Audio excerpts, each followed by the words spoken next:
To do so now, so we're all set for this Feilden Stakes feature race, and they're off and away. Swiftly into stride includes Secret Protector up on the outside, who drops in behind New Treasure, who crosses over to take the lead in company with Royal Champion. New Treasure in the red colours, taken early to post and brisk in the early stages. Racing in second is Royal Champion as they just string out slightly with the grey. Highland Avenue in third. Striped colours of Fancy Man as New Treasure continues to race freely out in the lead. Fifth place for Youth Spirit with Arturo Toscanini.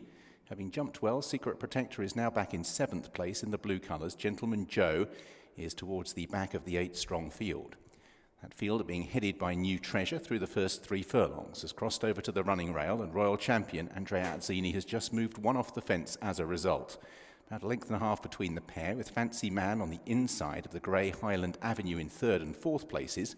Fifth belongs to Youth Spirit, just ahead of the blue colours of Secret Protector. Arturo Toscanini pushed along as they passed the 4, and Gentleman Joe, the back marker, about to go past Arturo Toscanini, who appears to be really labouring, and we've still got a long way to go. New Treasure by half a length from Royal Champion. In third place is Highland Avenue. Pulled towards the outside, Secret Protector and Youth Spirit both begin their challenges. Then Fancy Man. New Treasure being reeled in with 2 furlongs to go as Royal Champion and Highland Avenue both press on. Youth Spirit and Secret Protector towards the outside, but it's the grey at the moment, Highland Avenue, who leads. His Godolphin compatriot is coming after him, Secret Protector, and then they've moved on now from Royal Champion, who has no more to give. Highland Avenue still well over a length clear from Secret Protector, who's making precious little impression on the run up towards the line. The two of them are pulling clear, and it is a Godolphin 1-2 with Highland Avenue leading home. In second place, Secret Protector. Bunching up for third, Youth Spirit, possibly just ahead of Royal Champion. That will go to the judge. Fancy Man, a little bit of late headway as well from Gentleman Joe. First number 5, Highland Avenue. Second, number 8. And a photo finish for third place. The Feilden Stakes has been won by some pretty good horses down the years. I wonder, James Doyle, whether Highland Avenue might be one of them. Yeah, you would hope so, and to be fair to the horse, he hasn't done anything wrong in his career. He got beat first time over the 7 furlongs. He just found it a little bit sharp in the sense that he's a big kind of sleeper at home. He's not a flashy workhorse, but he shows you enough to think that he's pretty decent, but doesn't give a whole lot at home. Hence him kind of improving on the track just gradually. You know, he won his second start nicely, and then obviously won the Kentucky Derby sort of trial race pretty nicely from the back of the field. He quickened up well that day. He's just improved well mentally throughout each run. We tried him today over a little bit further, and I think we'll probably come back in distance after today. That's interesting.